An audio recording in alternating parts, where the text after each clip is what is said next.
So let's call this meeting to order. Shanann, I assume you're over on the side there. Yep, there you are. We are joined tonight by Alex. Is it Weinhagen? Is that how you say your name? Weinhagen, but yes. Weinhagen, from the Land Use Review Board. Thank you very much for joining us. We really appreciate that, to hear more about the implications of the land use mapping and the different tiers that are being considered. Who else do we have? We have Richard. Anybody else in the room that we Doc should? and Ray are here in the room. All right. And Stacy. All the old favorites. Sorry to miss seeing you in person, Stacy. Great. Are there any changes to the agenda that was published at the town hall? Okie dokie. No. Seeing none. The last meeting was February 4th. Shanann sent around those minutes. Any changes to the minutes? Yes, Ray pointed out that there's just a slight change. I don't have it in front of me. Under public comments, Yeah, I misrepresented that there was an issue that was being discussed concerning a culvert that needed repair on the Appleton's land, and I am changing it to a road leading to their land, because it's Kittredge Pass. So not on their land, just the road leading to their land. Oh, yeah. Think they should actually call it. Yeah. Class 4 road. class 4 would lead. Yeah. Okay. What's going on these days? Yeah. and you Thank could say it's Kittredge Pasture Road. Pasture? Kittredge Pasture Road. Good catch, Ray. Thank you. Any other changes to the minutes from last time? No, that's all. No, I don't think so. I motion Okay. to approve the minutes A with the second. change. With the change, I second. Okay, we have a motion and a second. All in favor? Those minutes are approved. Thank you. We're going to get to you very soon, Alex. Let's just run through our reports. Any mail or email that either of you have seen that we should note in this meeting? The only thing I saw was that Reading Heights wanted, it was a letter sent to us from the Springfield Land Use Board that Reading Heights that applied for the Act 250 permit wanted a refund because they're not going through with the project. Oh, that's interesting. And they're getting it. Oh, they approved the refund? Yeah. Oh. Okay. Yeah. So that means All nothing's right. going to happen over there Okay. as of now. Good to know. Okay. Thank you for checking that. You're the best at keeping on top of the PC at Reading.vt. Regional Planning Commission, I don't think we have any report, although we've heard a lot lately from Jason, so he is the Regional Planning Commission. Energy Board, we'll probably hear from Brian next time or so. Zoning Administrator, do we have Mr. Allen in the room? No. He's not here, and I don't think there were any new permits issued. I didn't see any. Okay. And ZBA, Jane, that's basically you, nothing? Okay. Nothing. I mean, it's all of us, but you're the chair. Mm-hmm. Great. All right. Let's move on to agenda item number 5, which is basically you, Alex. We would love to, we have been talking about the maps. We've been working a lot with Mark, the Manascutney Regional Commission, to look at our town. I think they have actually been really responsive and helpful in trying to come up with a rational basis for all their categorizations, which is great. We still did have a lot of questions around tier 1, tier 2, tier 3.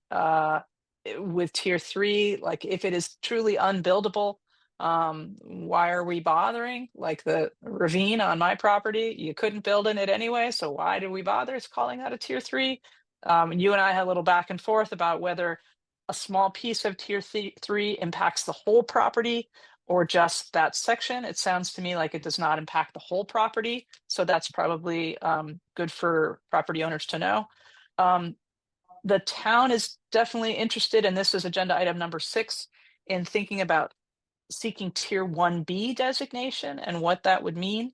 So these are all the things we're talking about to try to educate ourselves about the implications and next steps forward, and the feedback we should be giving the land use review board. So with that, I would Gotcha. invite you to take it away. Yeah, happy to. It sounds like at least you, Eve, are pretty up to speed on the pieces and parts of the Act 250 reform effort and the tiers and all of that. I think we all are. We've been studying. Okay, good. So I have a tier 3 presentation that I give to folks, and it has a lot of preamble. I'm going to skip all of that. I think it sounds like you know it. And why don't we talk about the easy one first, which is tier 1. If I can answer your questions about tier 1 and your potential interest in applying for tier 1B, I think I can do that quickly, and then we can dive into tier 3, which is a little more complicated. So it sounds like you're considering applying for tier 1B. That would be a select board decision. So presumably the planning commission would, make a recommendation to them, and then they would decide. It is an opt-in program. So if the town does not opt in, then there's no tier 1B opportunity there. And I guess just to make it quick and short, there's no downside. You should apply. Tier 1B is meant to be that part of the Act 250 reform effort that says in areas that are well planned for growth, so communities that have zoning and subdivision regulations and have their own development review system, that certain future land use areas can have housing development up to 50 new units exempt from Act 250 review. So it's not any project, it's only projects that have housing, and it's only projects that have less than 50 units of housing. And the idea is your development review process hopefully is sufficient to ensure that those kinds of projects are properly reviewed, and that we don't need Act 250 on top of that. So it's again, it's your decision. It's your comfort level. Some communities, especially very rural ones, without a lot of staff, actually think of Act 250 as their backstop to make sure that developments do get sort of a thorough review and all of the issues are discussed. And Act 250 does that. It's a very comprehensive review process. But if your community feels like you've got a good handle on that, then this is an option to encourage more housing in your village center, and remove one of the larger permitting processes. So happy to take questions about tier 1B. Okay, I have a question, and that is, what does a wastewater system or lack of wastewater system have any effect on this? The town is very, very small. Every lot is filled with a house, basically, and there is no wastewater system. So I can't even imagine us getting to a point where we could do something like that. I don't know. Yeah, so when the legislature created this this partial Act 250 exemption, they wanted it to be available to many communities. So when the Regional Planning Commission helps you map out, and they already have, because I've seen the map, it just came in the other day, helps you map out your future land use areas.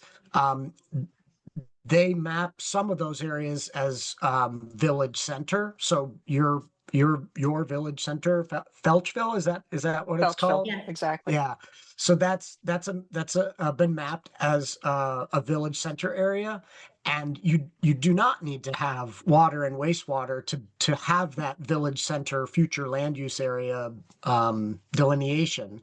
Furthermore, around that village center, you can have what's called village areas, slightly different from village centers, which are meant to be sort of neighborhood areas that surround village centers.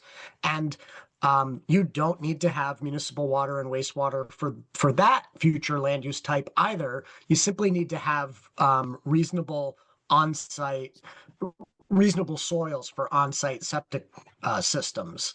So with those allowances, my understanding is that there is an opportunity to seek Tier 1B status, even in a community that doesn't have municipal water and sewer. That's our understanding as well. And when we talked about it last time, Jason from Mark said the same thing. He said there is no downside. And then, we're always catching up a little bit. And I did a little more research, and I was reading an article in VT Digger about towns that have chosen not to opt in. And so that kind of caught my attention. And then I admit I used AI to poke around on the interweb about why towns choose not to opt in, and their concerns about local control over growth, administrative burden, misalignment with community growth visions. So I confess that we never took a formal vote, but we sort of mutually agreed that we didn't see anything wrong with it, and the select board was ready to vote on it. And I suggested that maybe we should learn a little bit more about what these administrative burdens are going to look like, the loss of control that we might have locally, and what our community growth visions were. I know, for example, that the town, through its wastewater committee, is actively working on trying to figure out what wastewater opportunities there are, either wastewater or water, or both. We have requested to expand our village area to north of our former general store, north of the Tyson Road a little bit. Would Tier 1B status help in a wastewater development situation, either wastewater or water? Would that open up funds, open up grant opportunities, open up any kind of extra support for that might not otherwise be there? No, so that's a good question. The benefits that could accrue to you would accrue because of the village center designation and the village area future land use designation. Those future land use types can carry certain advantages on funding and the like with regard to getting water and wastewater. A Tier 1B designation doesn't. All the Tier 1B designation does is remove Act 250 from housing projects of less than 50 units. So you don't need Tier 1B to get benefits that you're thinking of. You can get those without that. Jack has But a I will question. say that oh yeah, go ahead. So I have a question. So based on what I'm hearing, Alex, you're, correct me if I'm wrong.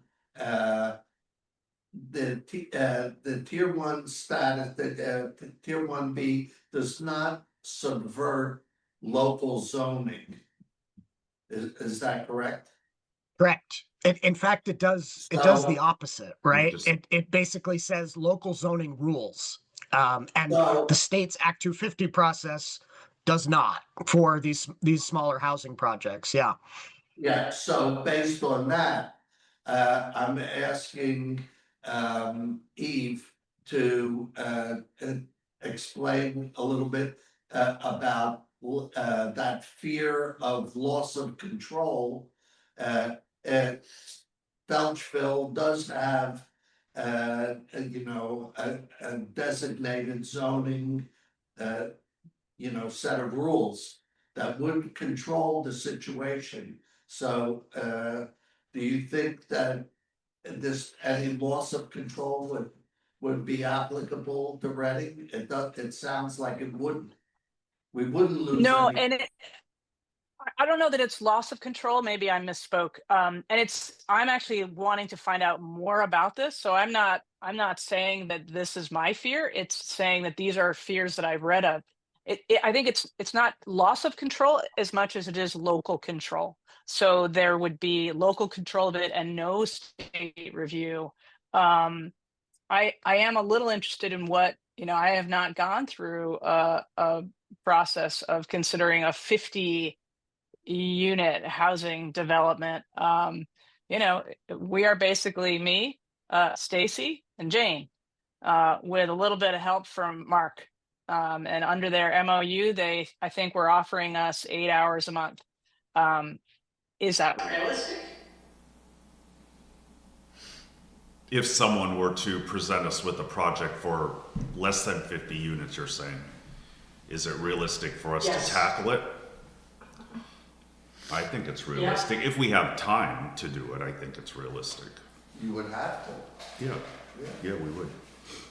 And I think maybe the worry would be that Eve touched on through her AI research would be adding another layer of bureaucracy, but yet the 1B doesn't do that. It does just the opposite. It keeps a layer of bureaucracy out of the town's process. It removes the state. Right. And to be clear, it doesn't remove all state permittings. And some communities were confused about that, so I should clarify. It removes Act 250, which is the state's comprehensive land use development review law.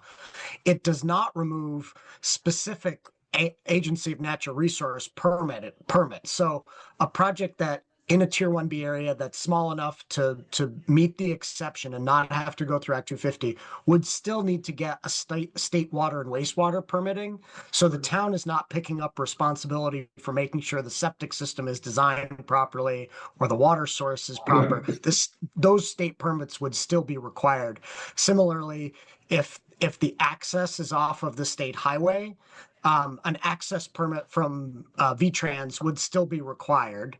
And other A&R permits would still be required. So, for example, if there was a stream alteration happening as a part of the project, there's an A&R permit for that. If a wetland was being impacted or the buffer area around a wetland, there's a state permit for that through A&R. That would still be in effect. So all of the sort of individual, I guess another good example is stormwater permitting. Like we're all really cognizant about flooding and stormwater from various sources. There's an A&R permit for that for projects that are doing a lot of new development, new impervious surface. That would still be required. So there's a whole host of A&R state permits that would still be required in these tier 1B areas. It's just that the comprehensive review of Act 250 could potentially be gone if you chose to go with tier 1B. And Act 250 looks at things like water sources, but also goes as far as to look at like what's the impact going to be on your school? Does it conform with your town plan? What's the impact on traffic in the area and sort of regional transportation issues? So it's a very comprehensive review. That's what you would be getting rid of in favor of your local review for tier 1B areas and these housing projects. So Reading would be in charge of making those determinations then. Right. Whatever your bylaws Stacey. cover is what you would get to review. So I think it would. I'm sorry. Go ahead. I was just going to say, why I think Colchester and Essex both chose not to opt in. Do you know the background to that? Like, why are towns choosing not to opt in? There are a couple different reasons. So one of them, Rutland City was an example, and it was an interesting one. They opted out because they want tier 1A status, and they don't want to get tier 1B and then get tier 1A. They're waiting for the Rutland Regional Plan to be approved so they can immediately apply for tier 1A. And just so everyone understands, Reading is not eligible, wouldn't be appropriate to have a tier 1A designation. Tier 1A is meant for the larger sort of downtowns with more robust systems in place. And tier 1A is a complete Act 250 exemption. So any size project, commercial, residential, all of it would be exempt from Act 250 in a tier 1A area. So Rutland wants that, and they're like, why should we start with tier 1B? We're going to opt out of that and opt into the more expansive exemption.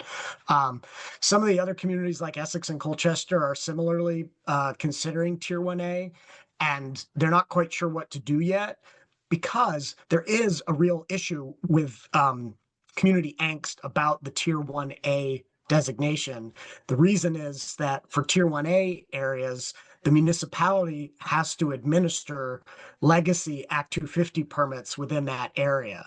So when a Tier 1 area is designated and there's maybe 2 or 3 Act 250 permits from the past for projects in that area, those Act 250 permits sort of become the towns, and they have to enforce the conditions of those permits. And there are a lot of towns that do not want to do that. They never issued those Act 250 permits. They're not interested in enforcing conditions that they didn't set. But this is not an issue for Tier 1B areas. The town assumes no liability or enforcement responsibility over legacy Act 250 permits. Our Act 250 program would continue to do that work. So I'm trying to think, Eve, of other reasons why communities were hesitant to go in the Tier 1B direction. The major one is, again, as I mentioned, communities that actually value what Act 250 review brings to the table and feel like they might not be well equipped to review a 25-unit housing project. They might think, wow, that we've never seen a project that big, and we're not sure we could handle it, and we actually want Act 250 review because it brings more scrutiny. But for those communities that really are happy with Act 250 not being in place for these smaller housing projects, I couldn't really tell you what the hang up is. And like I said at the beginning, I don't think there's a downside. Okay. Well, that's good to know. We are currently a 1 acre town. How does that interact with the Tier 1B designation? Well, that's a good question, actually, because I had assumed that Reading was a 10-acre town. We are not. We are You're looking a at that 1 acre also. town. We are, So I think, one of the few 1 acre towns in Windsor County. So tell me why, because normally you're only a 1 acre town if you do not have subdivision and zoning regulations, but it sounds like you do. It is sort of a legacy thing. None of us were on the board back then, but it's our understanding that a prior planning commission requested to be a 1 acre town. Oh, gotcha. And not being a 1 acre town is actually a lot of work to undo that. So we were asking about it. We asked Jason about it, and he sent us back information about, certifying this, that, and the other, 15 things from our bylaws. So it would be quite a job to go through and confirm all the things they're looking for. So that's, well, that's on the when I docket for down first the road. Gotcha. Well, so to answer your question, I don't think there's a prerequisite to be a 10-acre town. In order to apply for Tier 1B, I don't think there's a connection there. So I don't think it would stop you. But I will tell you, I joined the Act 250 program a little over a year ago. I'd worked in municipal government, like all of you, for about 22 years prior to that. And right when I got on the board, staff had updated sort of the guidance on how to become, what defines a 1 and a 10-acre town. And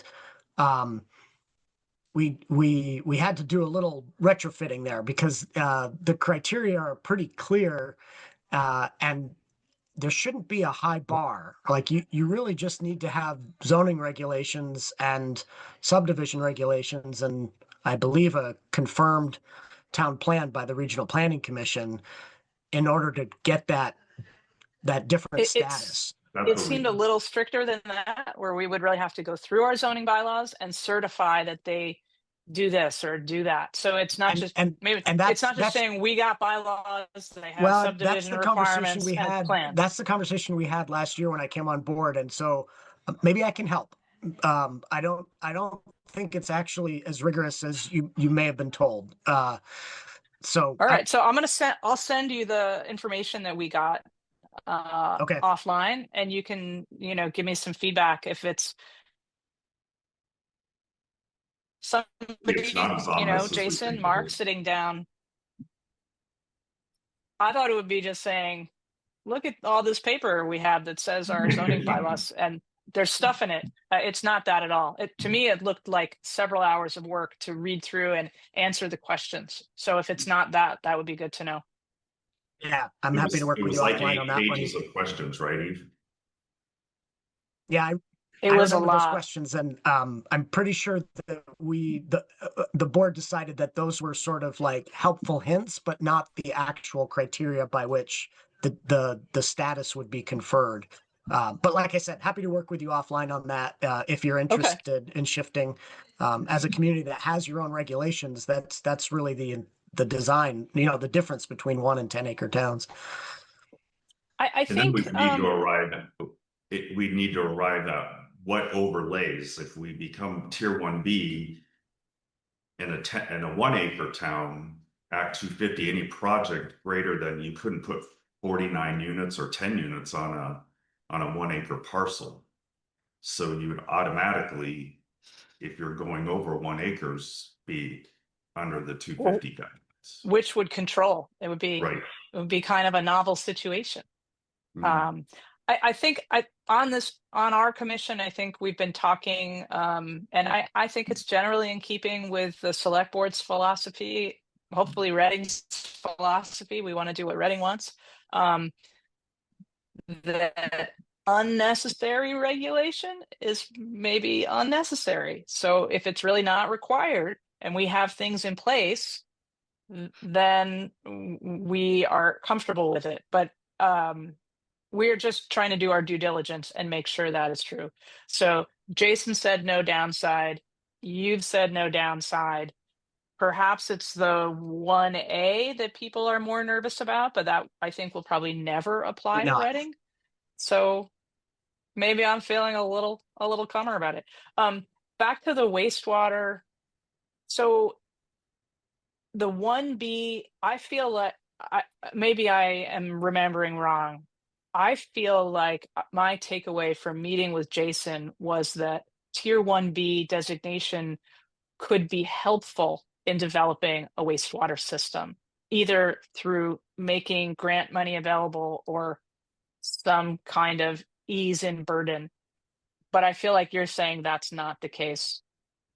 I Do you don't think guys it's the remember case with that? regard to tax Yes. credits or Yes. other sorts of incentive programs. If a new wastewater or water system required an Act 250 permit just to create it, which some of them do, but not all of them, then potentially a tier 1B designation might alleviate some of that Act 250 permitting burden if it were connected to a housing project. But that's a little circular. I think that, again, you can talk to Jason again, but the folks at the Community Investment Board, which the staff at the Department of Housing and Community Development administer, they're the ones that are in charge of doling out benefits from what was the Legacy Village Center downtown designation program.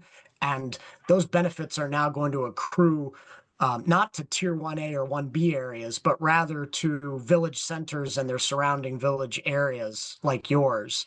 And they have sort of a step-based system where you come in at one level of benefit, and if you do certain planning and revitalization work, you can get additional benefits on top of that.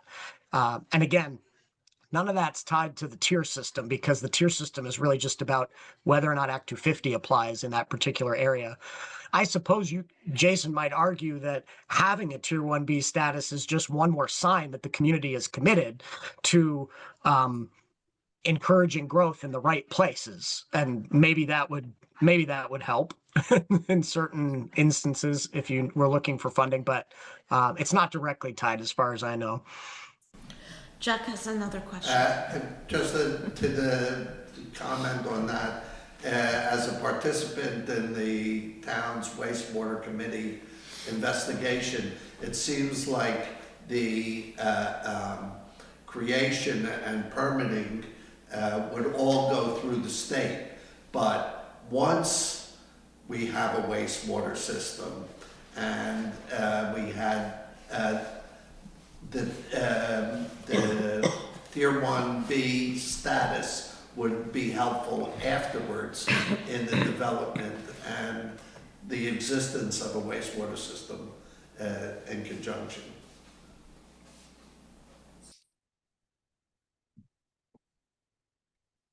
Yeah, the whole point of Tier 1B is to enable housing development, right? That's part of the crux of it. And having a municipal wastewater system, is huge. I mean, it makes the potential to do housing far easier for developers. So it's a great piece of infrastructure if the town has the desire and the ability to make it happen. And Tier 1B you're right, would after the fact would make it that much more enticing for a developer to then connect to it, because they would be able potentially to avoid Act 250 review for these smaller projects. As long as the system is adequately sized, because if we do just the bare minimum, there wouldn't be any room to expand it.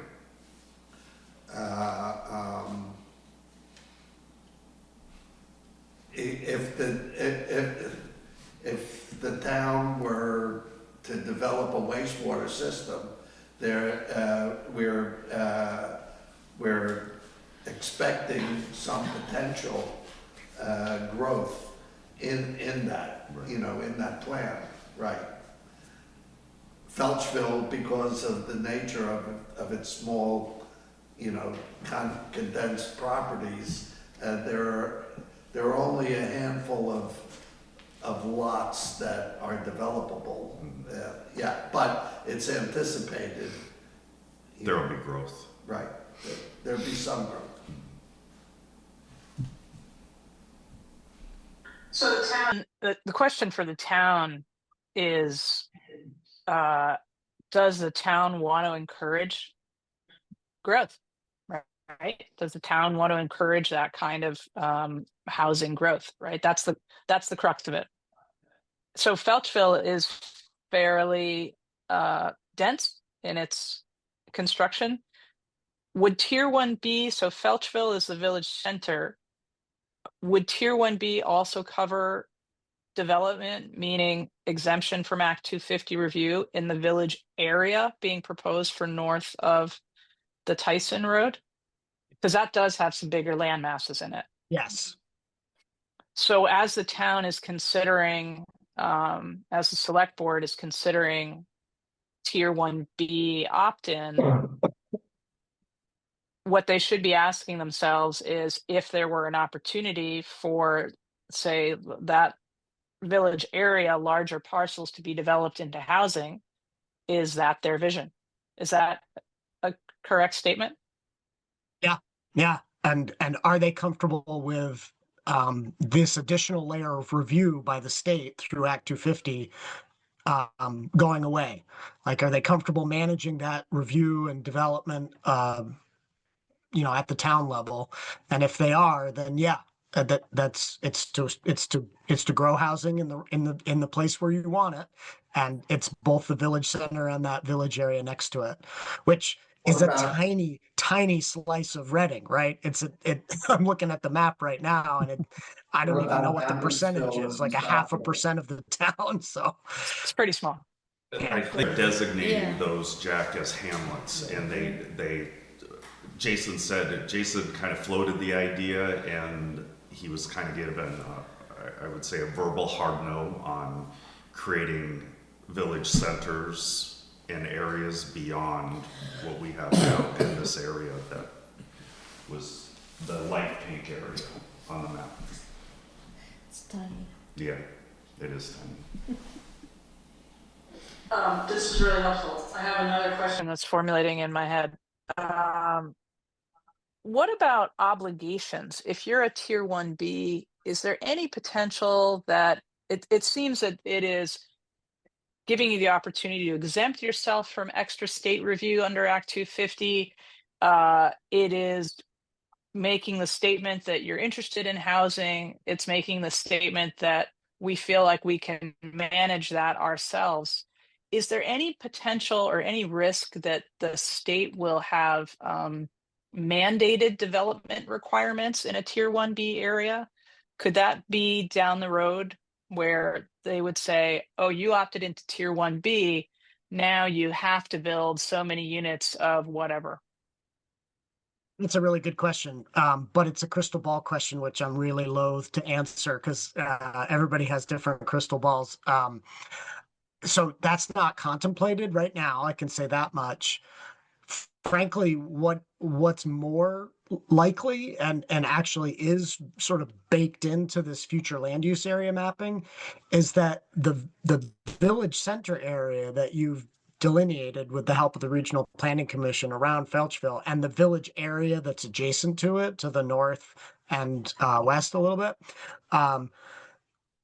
by designating those areas as in those types, what you are saying is that the housing targets that the regional plan is pointing at Reading and saying you really should try to meet this target for new housing growth.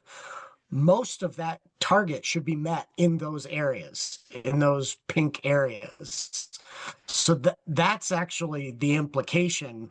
It's not so much the tier 1B status, but rather the fact that you've designated those as places you want to see growth and housing. And so it is possible in the future that those housing targets might become less sort of advisory and more prescriptive. But again, that's crystal ball work. I don't know what the legislature will do on that front. I just know that the legislature has a real appetite for telling municipalities they need to take their foot off the brake and allow more housing to happen. And they're looking at they've looked at a variety of ways of doing that over the last few years. I don't anticipate that they'll stop. It'll probably keep going, and where that goes, it's a little hard to say. But it sounds like that is not a tier 1B issue. That horse is already out of the barn with the Yeah, village I don't center think and the so. village area. It's the future land use areas that you've mapped. That's what's going to turn on areas for potentially more housing and requirements for such. So that conversation you were just having about whether there should be other village centers in Reading besides Felchville, turning some of your hamlets into actual village centers, that's an important conversation for the future, I guess, because again, like you said, Eve, it's possible down the road that these areas, the expectation for housing growth in those areas may build. We were told that there's no way that they would consider those for village center designation, and that Hamlets doesn't really have any functional meaning, so it's just a cute little name. Hammondsville, our hamlet. It South is Reading, our that. hamlet. It is that. So Yeah. I think we were trying to explore that to see if there were any benefits. Maybe you could get some kind of grant funding for homes in those areas, or whatever. But Jason said that's not a possibility at this time. Okay, this is really helpful. I think I've gotten more clarity tonight than we had before. I mean, Stacy and Jane, I would be interested in hearing your opinions of whether or not we need to take any kind of action or recommendation for the select board tonight. I think we have until the end of this year before we opt in. Is that true, Alex? So I don't think the select board wouldn't need to do it next month, or I mean, they could do it in the summer or the fall. Here's my understanding. So the Mount Escutney Regional Plan, the draft version of it was just submitted to my board last week. And in that plan, they indicate which of the municipalities have opted in for Tier 1B. You're not one of them, obviously, because you're still talking about it. Between the time that we review this draft and when we review the final draft, you could opt in. And their final version could say, here's another Tier 1B area where Reading opted in.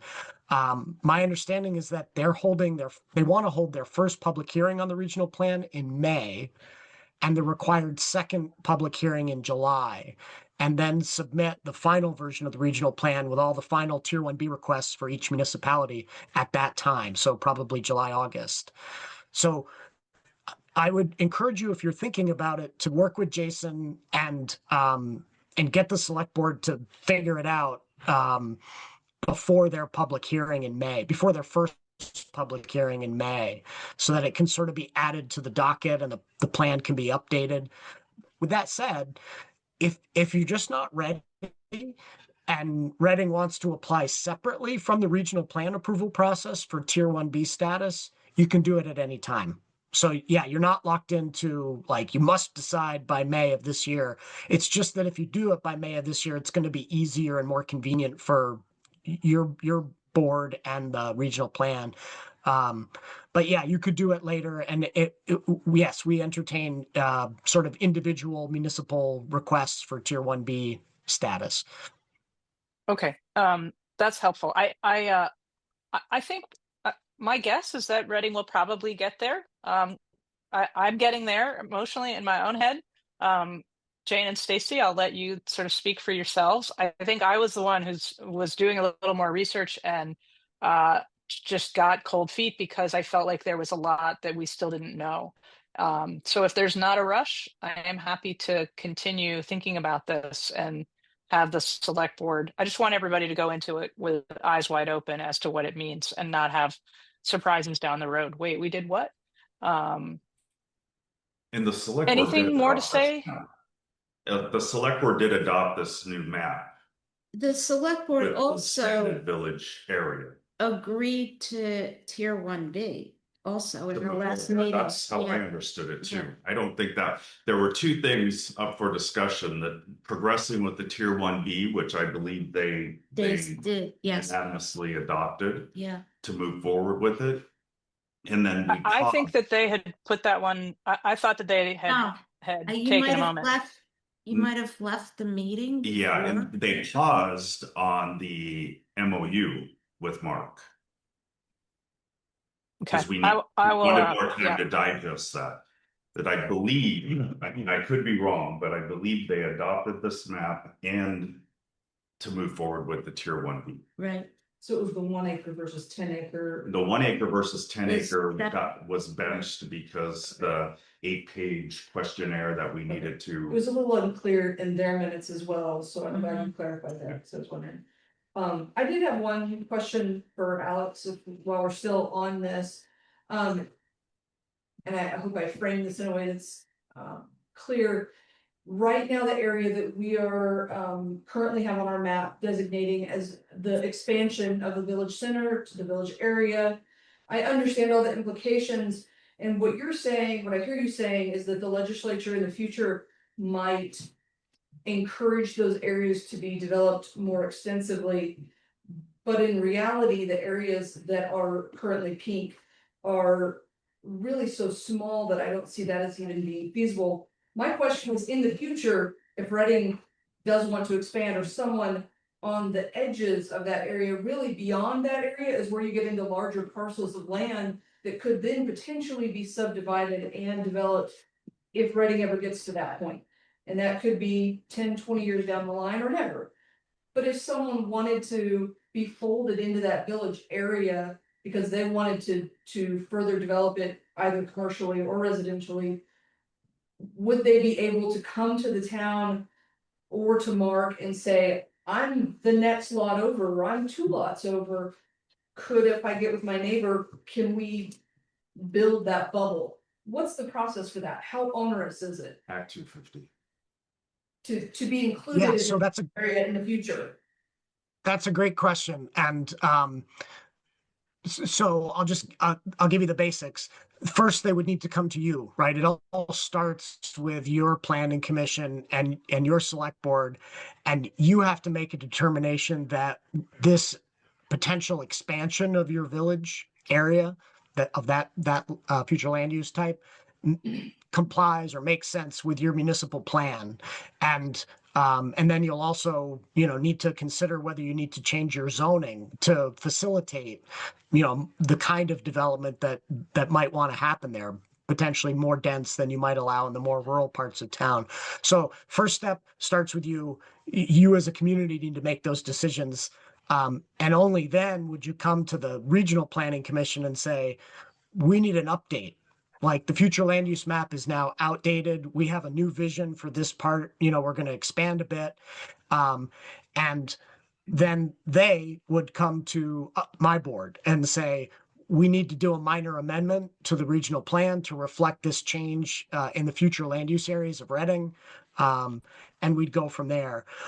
The legislature outlined a minor sort of minor amendment process for these future land use maps, and the intention was to make it easy for there to be minor changes like this, less review on the part of my board, at least. But unfortunately, they didn't open the door wide enough. They limited it to 10 acres or less of a change, which is ridiculous. It's not, it's that it should be much larger than that, because that's the, land area. You just don't plan for small pieces like that typically.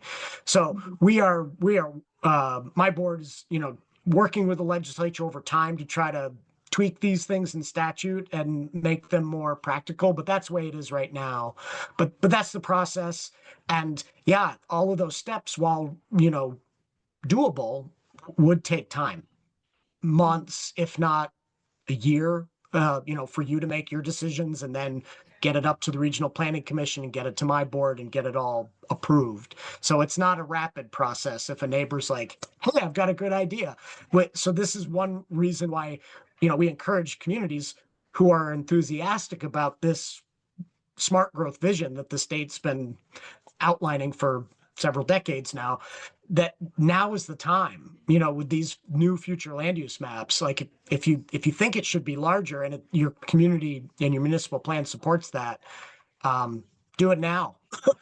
But you've already been through that process, so hopefully you got it as right as you could get it. And the future, that's the process for change. I think with the village area, I think we did. Question for you, Jane and Stacy. So are you both comfortable with the opt-in on the Tier B at this point? Yeah, I think so, Yeah, right. I am. Stacy, you are too, right? Yeah, I am too. And I voiced this at the last meeting. The designations, I would have preferred more yellow along the corridors to allow us the possibility of expansion. I didn't aggressively ask for the village area to expand much larger than it is. But we're really not we're only speaking about the village center and the village area. Because anyone outside of that is going to have to go through, if you're over 1 acre, you're going to have to go through the Act 250 process. Yeah. Eve, how do you? Okay. I'm good. How are you? Go ahead. How do you feel about it? About adopting? I feel okay about it. I feel like there are some unknowns. I am trying to imagine muddling through a 50-unit housing development. But I'm sure we could do it if it were well conceived. I don't think it'll be in our lifetime. I feel more comfortable about it.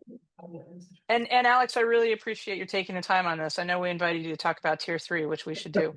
I'm going to circle back with the select board just to make sure that we're all on the same page. So we are comfortable with the Tier 1B opt-in. I will make sure that that is the case. And if that is the case and they do the opt-in, then I think the MOU is the second piece of that, because if we do the opt-in and there were a development, we would need the backup of Mark to supply expertise and assistance. I'm a little curious. In the MOU, it talks about getting 8 free hours. I think it's a month. And what happens if you go over the 8 hours? Maybe I should talk to Jason about that. Jason said there was no problem. We can have more time if we need more time. And that was one of my questions when we were discussing this at the select board meeting. Right. I asked, what if we go over 8 hours, what are the fees? And Jason's comment was, I don't intend on charging you, right? Right. Is that, I remember correctly? But, don't worry about it. Is that what he said? Don't worry about it? Yeah. Okay. Something. Yeah. Okay.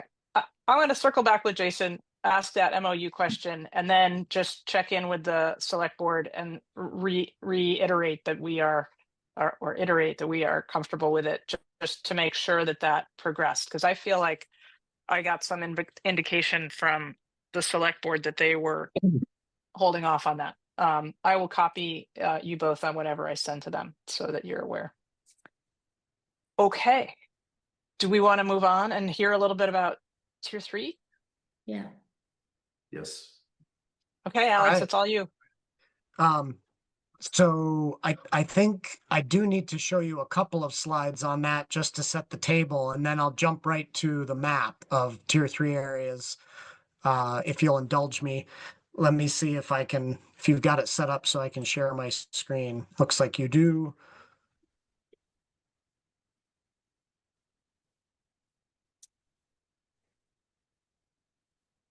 Hopefully you're able to see that slide.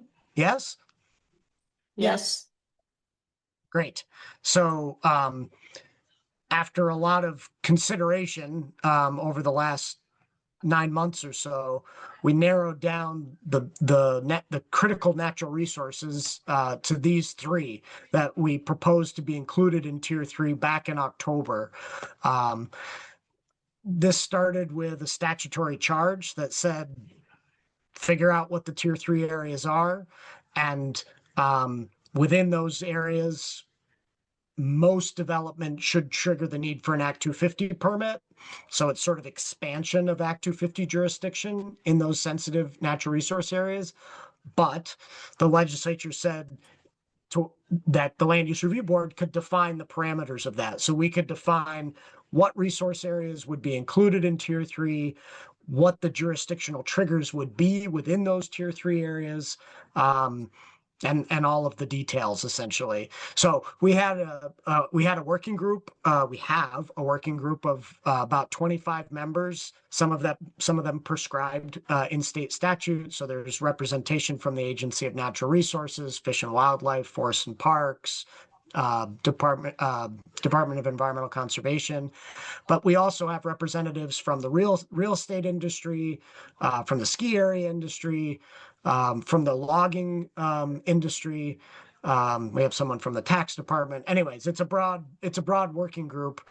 We have a representative from the Vermont League of Cities and Towns, which is really there to represent you folks as municipal government.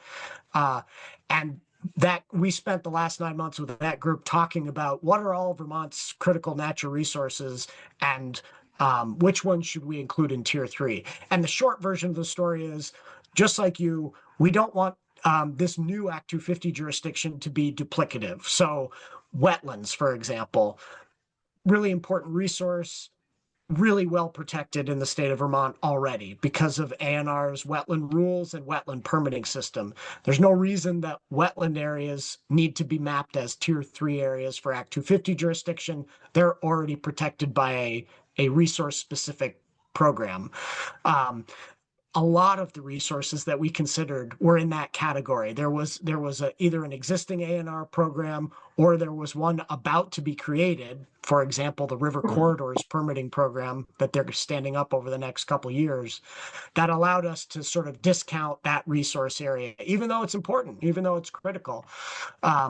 There were some other resource areas that we just didn't have great mapping for. Like, we knew they were important. Rare, threatened, and endangered species locations was one example in that case. Most people are behind that. That's an important resource. We shouldn't pave over it. But the mapping of those rare, threatened, and endangered species is incomplete. And what we do have is very dated. And so we ruled that out as a resource area for tier 3. So these are the ones we landed on. Significant natural communities, headwater stream areas, but very focused, I'll explain, and habitat connectors. So with significant natural communities, these are defined areas on the ground.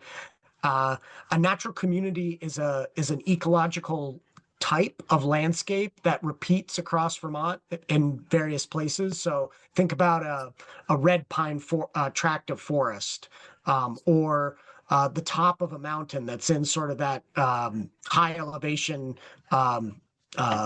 tundra-like zone. Those are different types of natural communities. Every natural area in Vermont is some kind of natural community. But what Vermont Fish and Wildlife does is they identify natural communities across the state, the types of communities, but they don't map the entire state. They map only certain areas that they become aware of that they feel are significant, hence the term significant natural communities. These are areas that are representative of that particular natural community type, and they rank them on a rarity basis on a scale of 1 to 5, S1, S2. And so the most rare communities, the very rare, are the S1 significant natural communities. The most common are S5.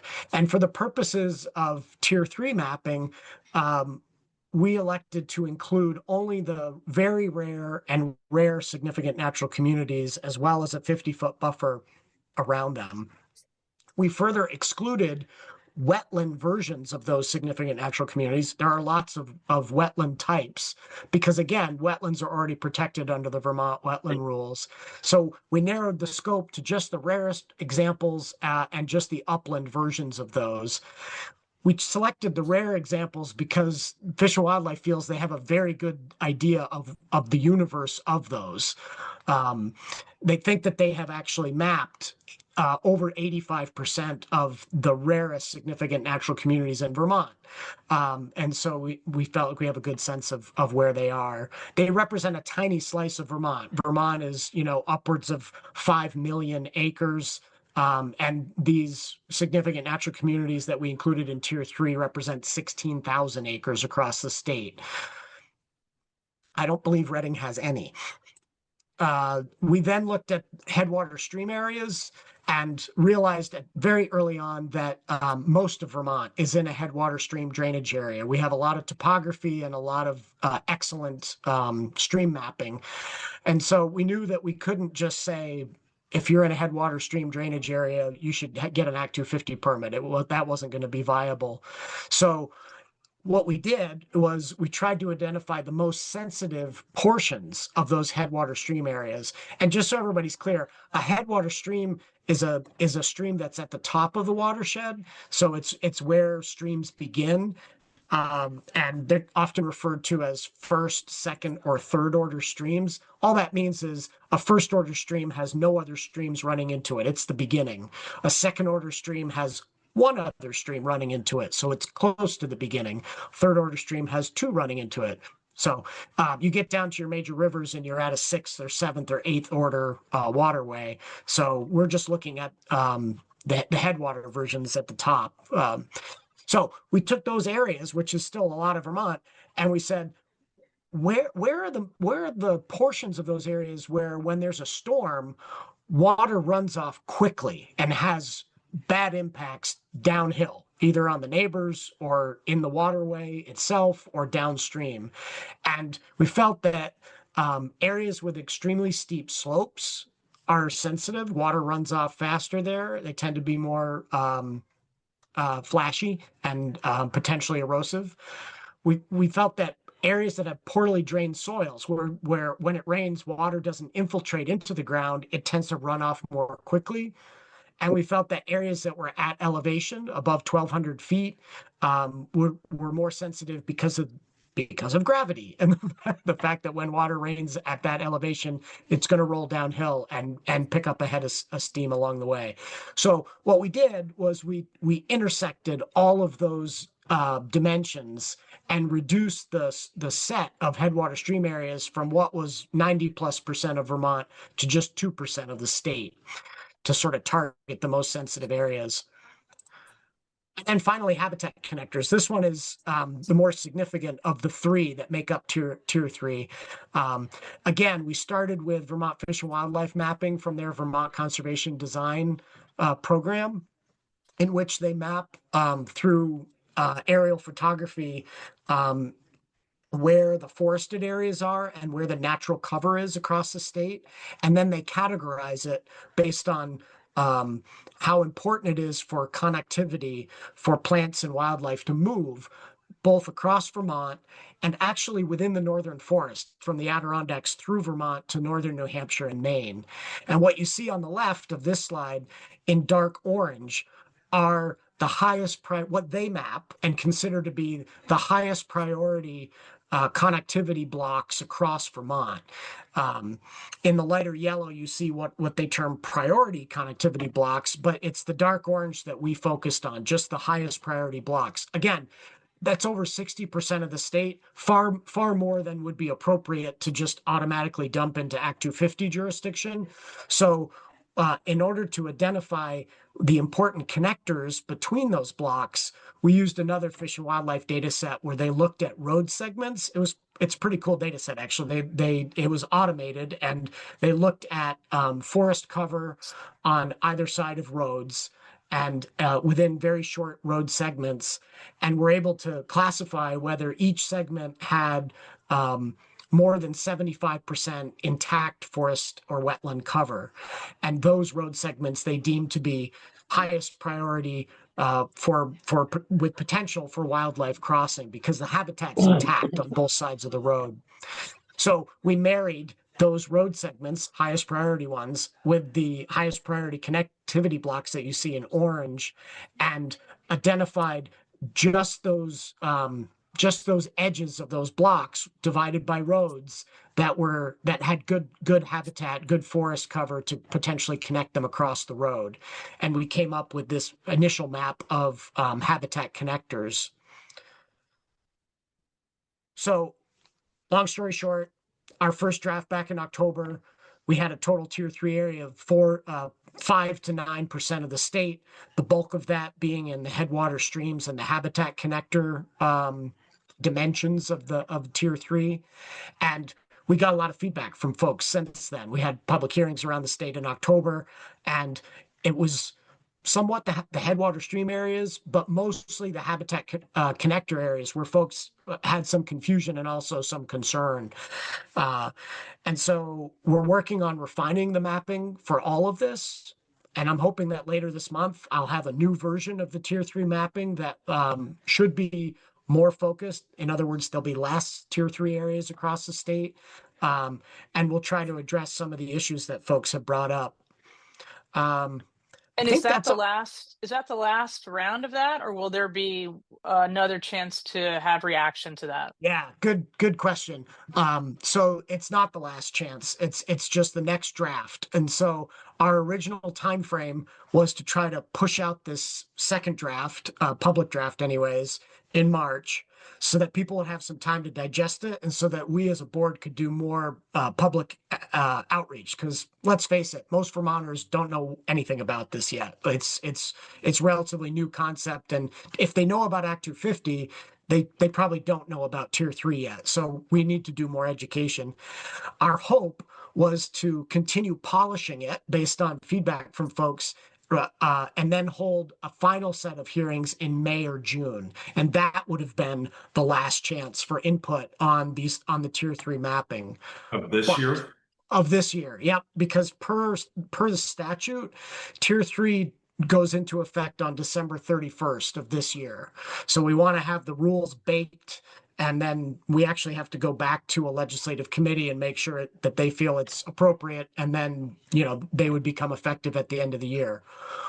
But we've had a lot of public feedback that says, like, people need more time to understand and then be able to comment on this. And we agree. And so a couple weeks ago, we went to the Senate Natural Resources Committee in the legislature and said, we recommend, based on what we're hearing and the work that we're doing, which is taking longer than we would like, or longer than I would have liked, we recommend that you push the implementation of Tier 3 a full year to December 31st of 2027.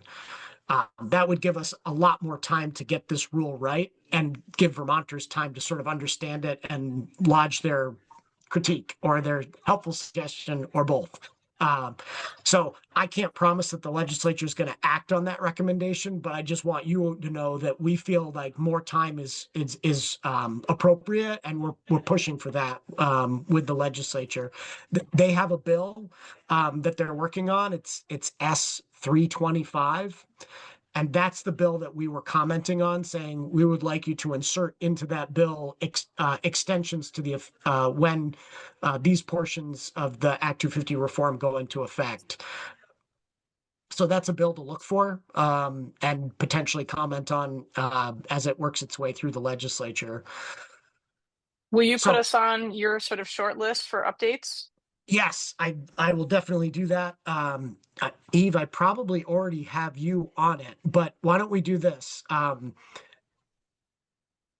Eve, you sent out an email with the link for this meeting and the agenda.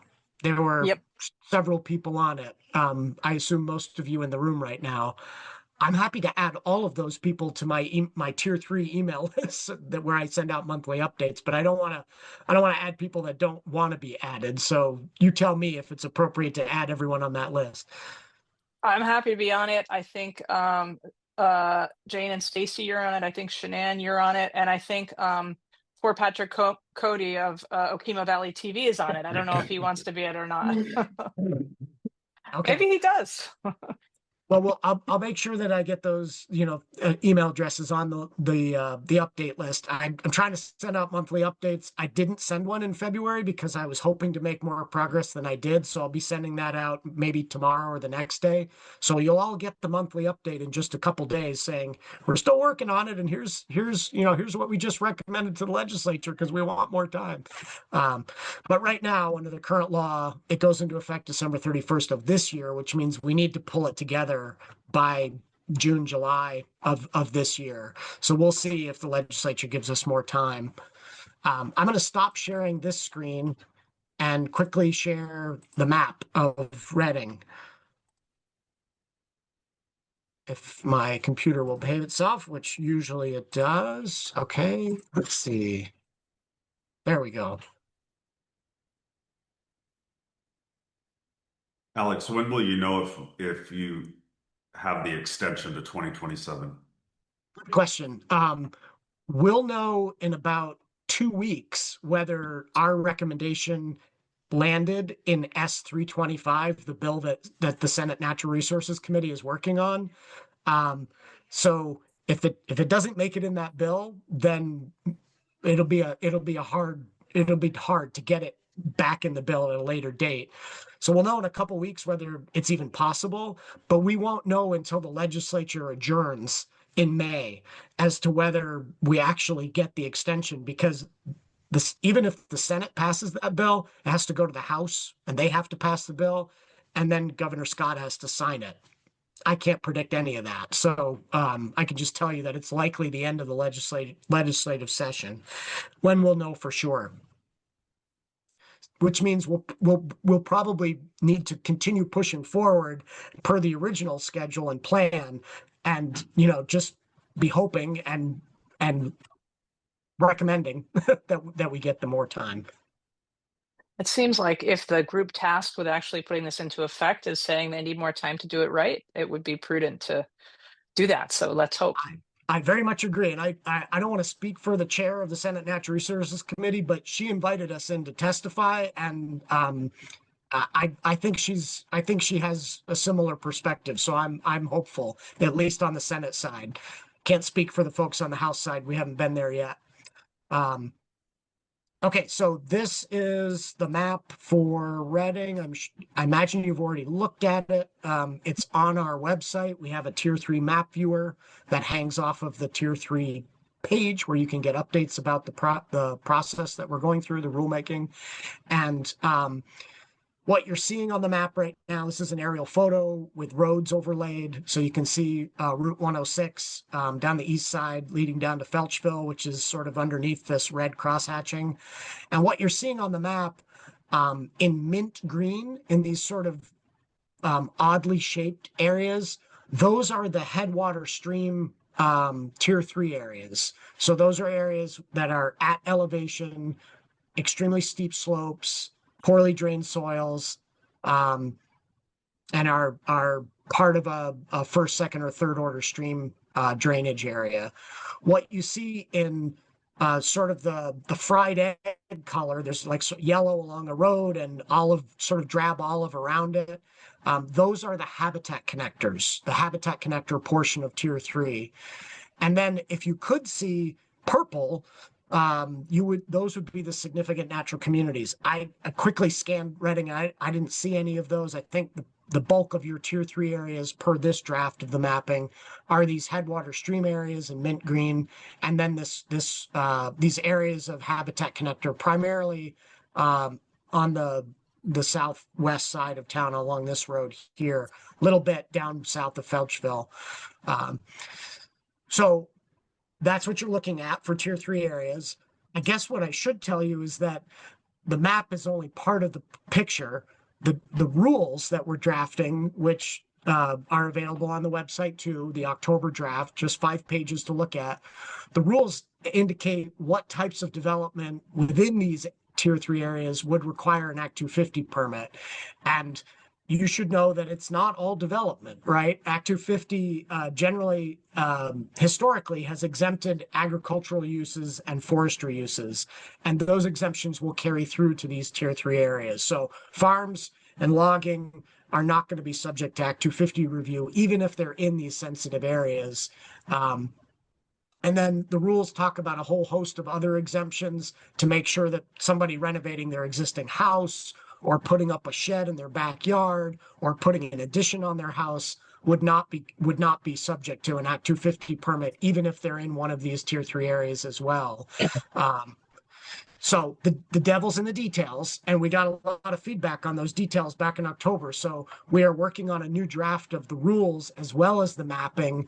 And my hope is that the allowances for development in these tier 3 areas will actually expand so that what gets sort of triggered for Act 250 is substantial new development, not just somebody doing what they would normally do on their already developed parcel, building a garage, putting up a barn, those sorts of things. But you should keep paying attention, and when the next draft of the mapping and the rules comes out towards the end of the month, take a look at it.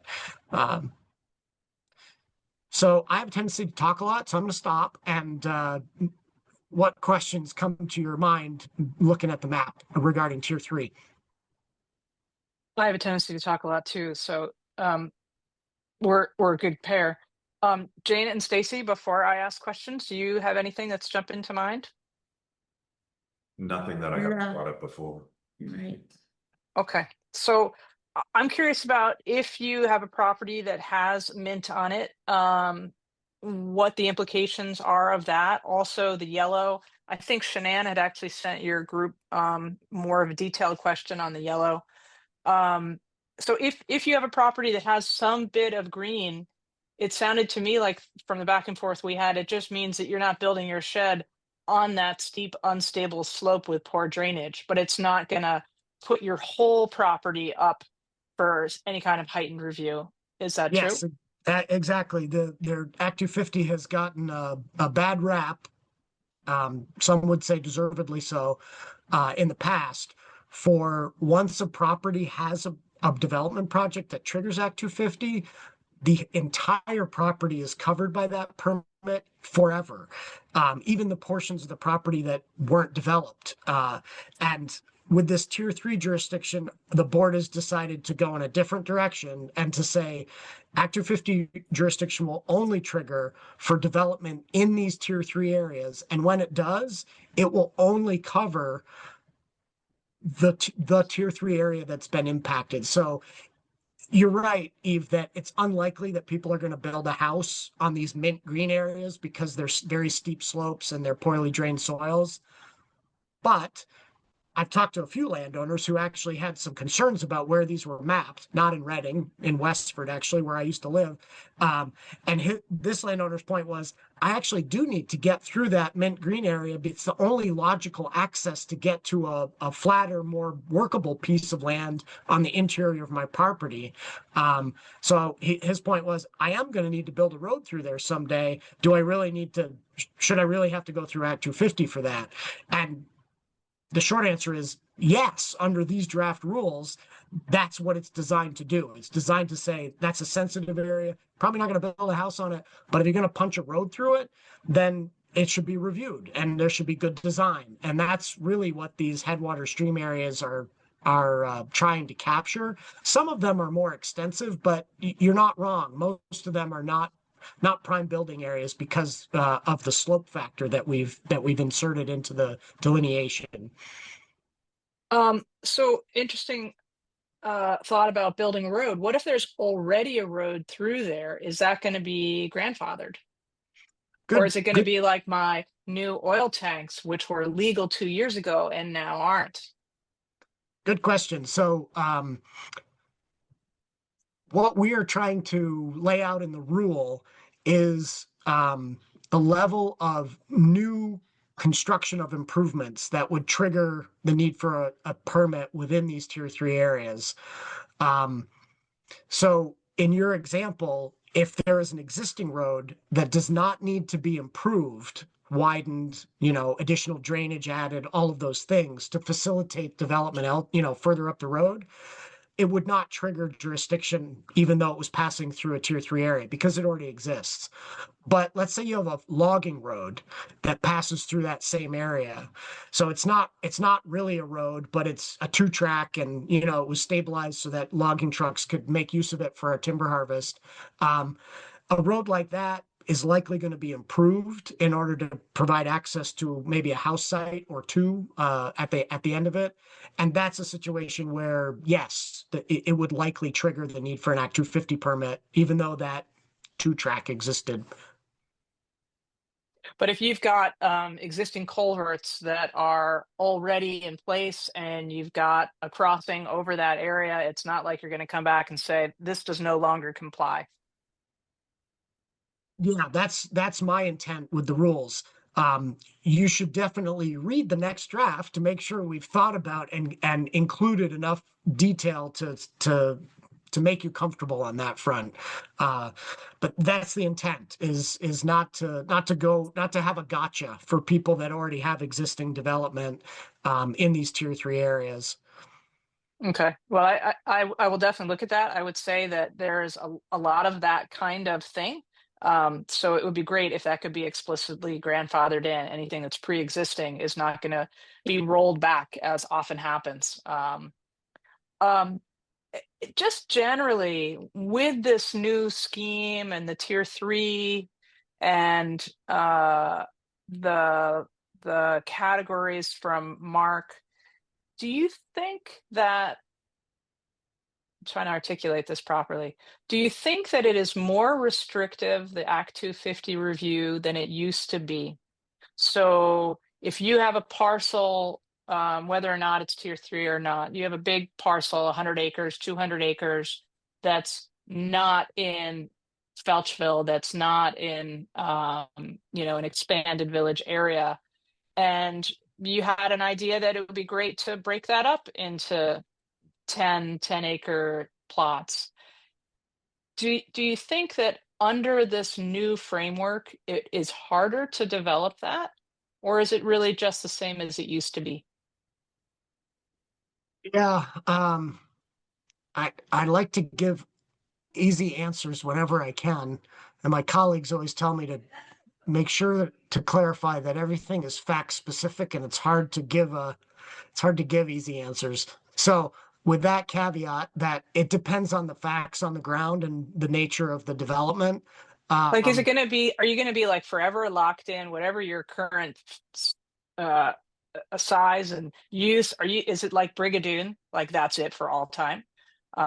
Or is it? I see what you're saying. So if the property in question wanted to do development and it triggered the need for an Act 250 permit, you're asking, like, once you get that is it harder to get the Act 250 permit in the first place, and then in the future is it harder to then amend it and do additional development down the road? Is that what you're asking? That's what I'm asking. Yeah. Is Okay. it harder now? Is it going to be harder than it used to be under this new framework? Yeah.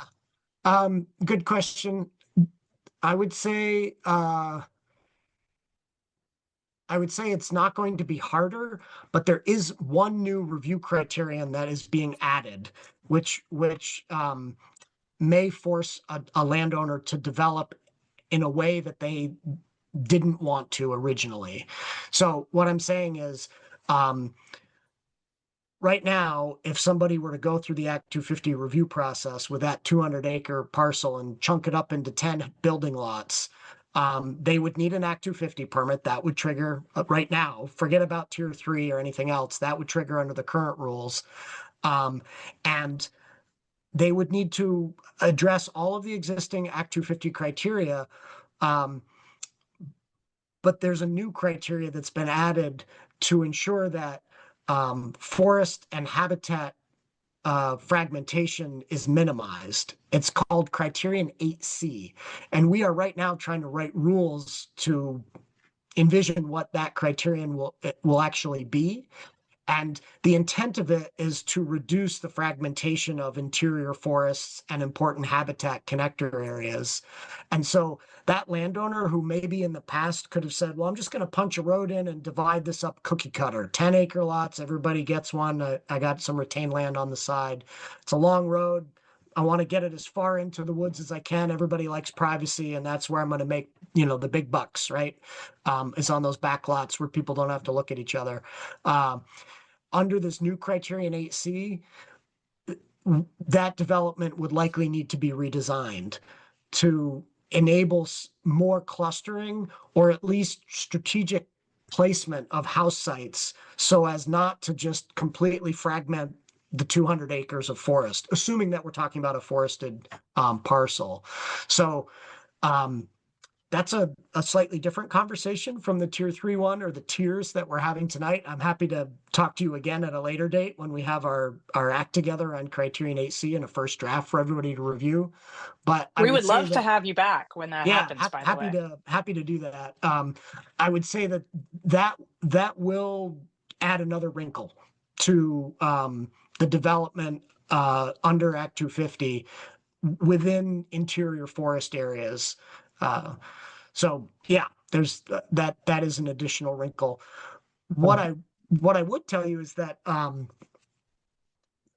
it's really a jurisdictional question that we're talking about tonight with regard to tiers, less about what does the review look like once you're in Act 250 and more about when do you actually have to get an Act 250 permit? Like when does jurisdiction attach? And what you're seeing on screen now, which I'll stop sharing in a moment, these tier 3 areas are saying in these areas, more development is going to require an Act 250 permit. So these are expansions of Act 250 jurisdiction across the state. The tier 1 area we just talked about at the beginning is the opposite, right? These are areas where potentially you would not need an Act 250 permit. And there's one other piece of this that you should know about jurisdictionally, and it's called the road construction jurisdiction provision. It's not showing on your map, right, that you're looking at right now. But what the legislature codified in statute is that if you're building a road of more than 800 feet, you're going to need an Act 250 permit. Or a driveway of more than 2,000 feet, you're going to need an Act 250 permit. So these tier 3 areas expand where Act 250 permitting is required, but this new road construction jurisdiction provision goes way beyond that and is much more expansive in the areas that will require an Act 250 permit should development be proposed at the end of a longer road. And that's been somewhat controversial, to say the least. There's been, efforts to repeal that part of the Act 250 reform effort, and again, my board understands the difficulty and is recommending that deadline be pushed out a year and a half, so that everybody can have more time to plan ahead for that provision as well. And again, that's only for new construction, not existing. It doesn't apply to town roads, new town roads or existing town roads. Doesn't apply to existing private roads or existing driveways. It's when you're adding on to any of those and you cross that distance threshold that the project becomes jurisdictional. 800 feet. So that's like 2 laps around the track. Right? Yeah. 400 right. foot track. Yeah. So that's how I think of distance. And okay. that's no matter if it's on private property or not? Correct.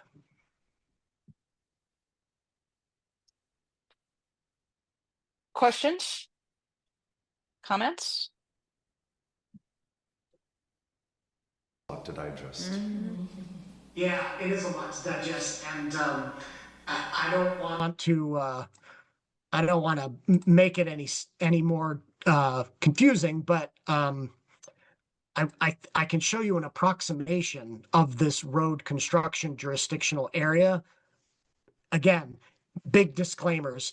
What I'm about to show you are just the areas that are more than 800 feet away from an existing road. So not every development in these areas would require an Act 250 permit, but it's just an approximation to say it's possible, in some cases maybe likely, that development in these areas would require an Act 250 permit. So you're seeing the tier 3 areas right now. I'm going to turn those off so you don't get confused. There's Reading without tier 3. Here's what the road construction jurisdiction area looks like potentially. The areas in gray are more than 800 feet away from your existing road network. So those are the areas that if a development creates more than 800 feet of road, you may need an Act 250 permit. It's a lot. That's a lot. This has been codified, and there's been requests to repeal. The legislature approved this as a part of Act 181 in 2024. And they did not give unlike tier 3, they did not give my board the ability to change it or sort of define the scope. We are providing some guidance in the next month or so people understand, what we think a road is versus a driveway, and how you deal with roads that are sort of in the middle of construction when the trigger date happens. But we don't really have the power to repeal it or change it substantively. Only the legislature has that power. So yeah, there's been I'll be honest with you. The governor for the last 2 years has recommended the repeal of this provision. And several legislators have introduced bills to do just that. And other bills like S325 don't contemplate repeal of this road construction jurisdiction provision, but just would seek to push it out in time. Because right now the statute says that this provision of Act 250 expansion happens as of July 1st of this year. So any new road building after July 1st this trigger would be applied to. And so my board is recommending that they change that to sync it up with our recommendation for tier 3, meaning December 31st of 2027, a full year and a half away from the July 1st trigger that's in the statute now. So when you say road, this doesn't necessarily mean a town road. It could be a road, like, does road equal like a class 3, a class 4, a class 2, or it specifically excludes municipal roads. So if the municipality wanted to build a new road somewhere, no Act 250 permit would be required under this provision. The municipal roads are fully exempted. Furthermore, farm and forestry roads are fully exempted from this provision. So if a farmer's putting in some additional road to get out to a field, or probably more likely in Reading, a forest owner is having a logger come in and they need to put in a logging road to get to the back stand of good saw timber. Those roads, that kind of road building would not trigger the need for Act 250 jurisdiction. This is really targeting roads being built for new development. Yeah. I mean, in Reading, our downtown areas are really teensy. Our hamlets that's not really a legal term and designation. If we were to ever have any kind of building that would add housing and add to the grand list, it would probably be in these areas where somebody has a parcel and they want to subdivide and carve off 10 or 20 acres and have someone build a house. So I think that these types of restrictions are going to be impactful in terms of development. The intent, just so you understand, I didn't write the law, but we're trying to help people understand. You're the messenger. But the legislature had a noble intent, right? the idea was that over the last 55 years of Act 250 being around as a statewide land use, development tool and review process, on a lot of projects came in just under the jurisdictional trigger, right? So if it required 10 houses, it was a 9-house project. If it was more than 6 lots, it would come in as a 5-lot project. And the result of that was sort of death by 1,000 little cuts. And when I say death by 1,000 cuts, I mean forest fragmentation. So large homes at the end of very long driveways, small subdivisions that again punched roads and driveways thousands of feet into interior forest areas and then plunked residential uses there. That's the kind of development that the legislature wanted to make sure went through some kind of review process where design was considered and where fragmentation of those interior forests was minimized to the extent that it could be. So that's why they implemented the road construction jurisdiction provision, was to say, if you're going to build that far away from existing infrastructure, you're probably going to have impacts. There should be a review and some reasonable design. So the incentive is for folks to say, well, let's do the development with less road. Let's build less than 800 feet of road. Let's keep the houses a little bit closer together, impact less of the resource, and stay under the Act 250 trigger. That was part of their intent. But if you have a 200-300 acre parcel, to get to a housing site, you're definitely going to be over 800 feet. You very well might. And so basically this is the legislature saying, we don't want to prohibit that, but we do want the projects that go that far into the forest to have good design and to go through a review process to ensure that there is good design. And this is where it syncs up with that new criterion I mentioned, criterion 8C, that I'm happy to come and talk to you about at a later date. We're going to say yes to every offer you make, Alex, just so you know. Yes. Or at least I will. The road construction provision and criterion 8C are very linked, because it's saying if you're in Act 250 because, for any reason really, but especially if you're in because you're building a long road into the woods, let's make sure that the design of your project doesn't unnecessarily fragment that forest. Let's make sure there's still forest there in the end that can be managed, that's big enough to have reasonable silviculture happening on, hopefully is big enough to continue to enroll in the current use program, which is, Vermont's most successful conservation program, I think. So it's not, the legislature's intent was not to say no one can build, further than 800 feet from a road. It actually was, you can build there, but let's make sure you go through a review process to ensure that it doesn't ruin the resource and change Vermont into a place that we don't recognize. Make sure it's a driveway, Stacy. I'm sorry? 2,000 feet. You get 2,000 feet if it's a driveway. Right. Whatever those are. Okay. This is really helpful, Alex. Thank you so much for joining us tonight. I know that was a lot of time that we just took.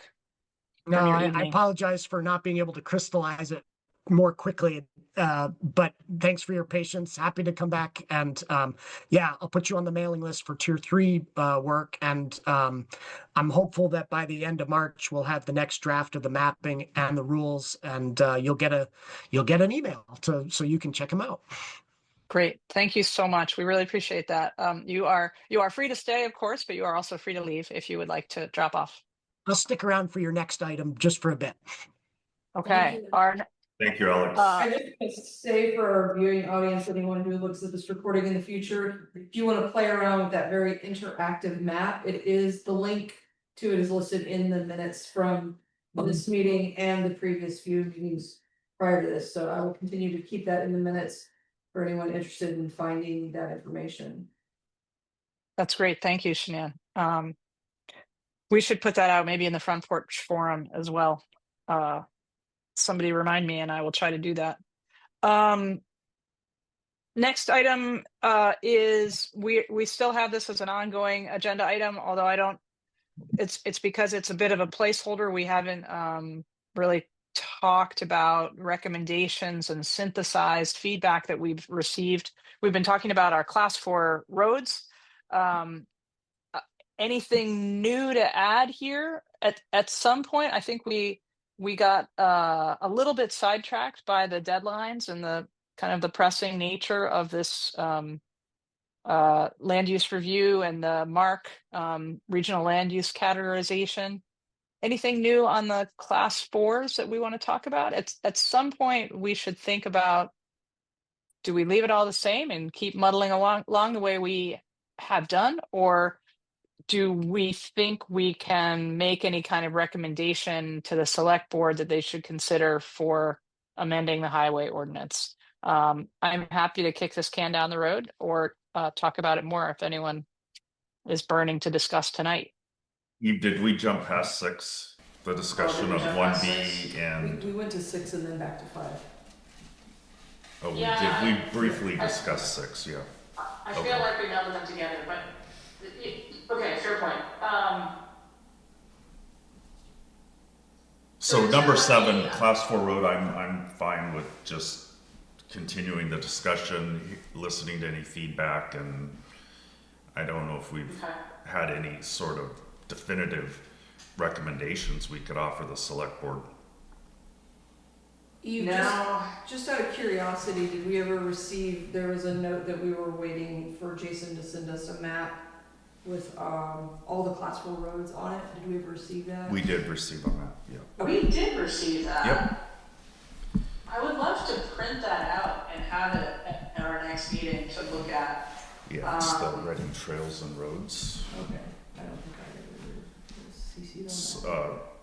a series of purple, red, and then the designations of what is what. So the purple is vast trails, red is class 4, brown is discontinued roads. Is I that don't know how something- comprehensive it Is is. that something that we found online to the public, or is that something? No, that's I direct mailed to us? believe it was who sent this to us, Eve? Was it Jason. it wasn't Jason, it was his It was counterpart. Jason's colleague, Kevin? Kellen? Kellen. Kevin. Helen. Yes.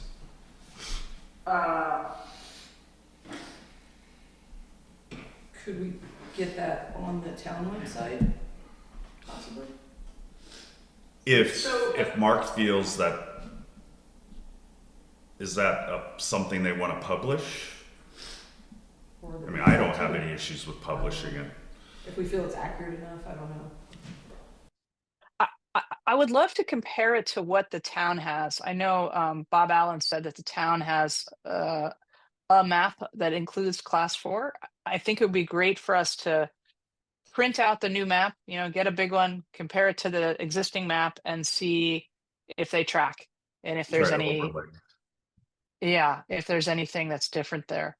Yeah, because if we move forward with publishing it, and I think our mission with potentially publishing these maps was to help the public understand which roads are accessible, which roads are not accessible, and this map is a bit confusing with what has become private for those that have discontinued roads on their property, and then what continues to be class 4, which is public access.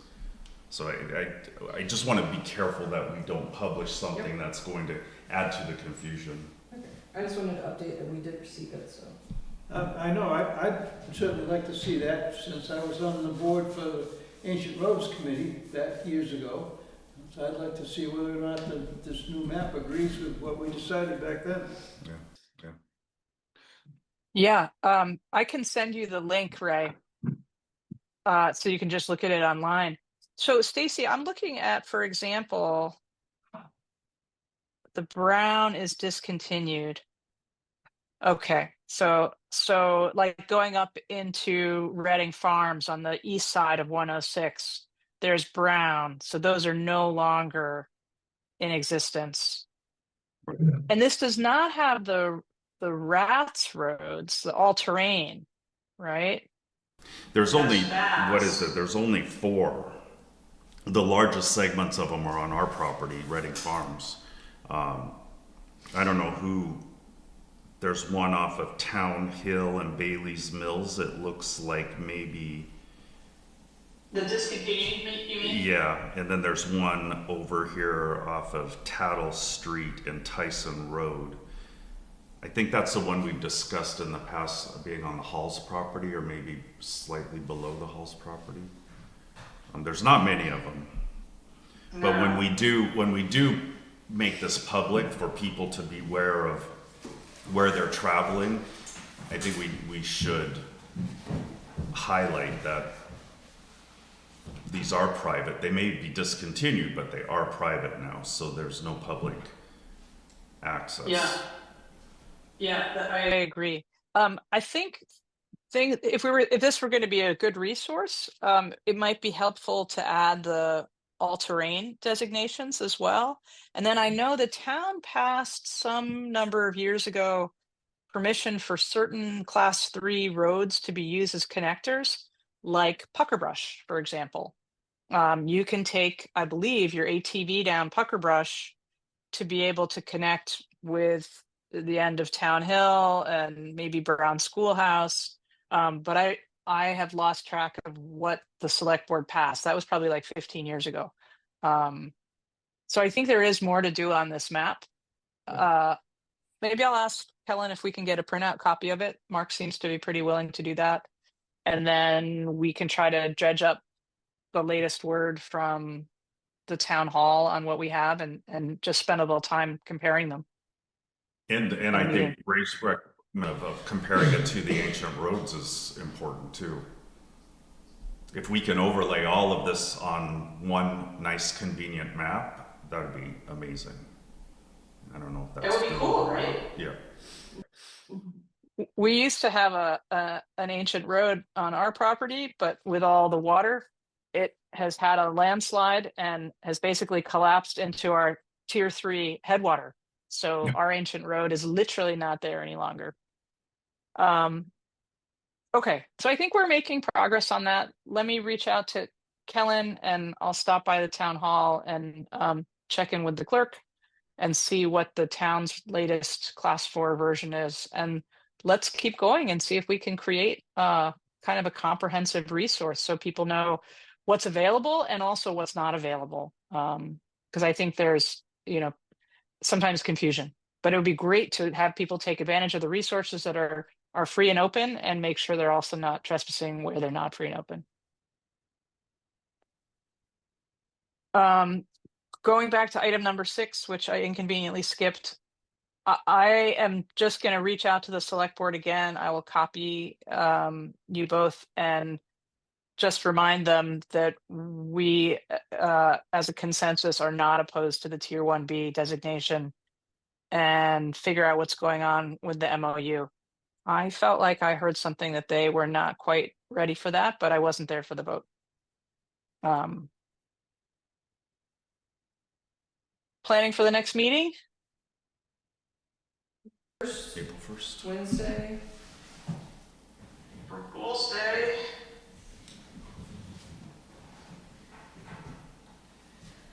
That I'm good. works for me. Mm-hmm.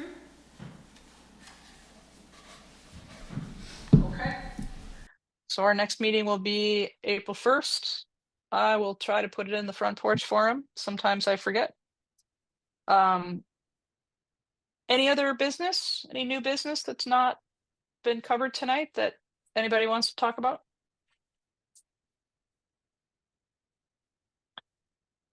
Any other public comments that we have not heard yet? Okie dokie. Seeing none. Thanks for pointing at our audience. We can have a motion to adjourn. Motion to adjourn. Second. All in favor? Right. Thanks everybody, and thanks for letting me zoom in tonight. Appreciate it. Thank you. No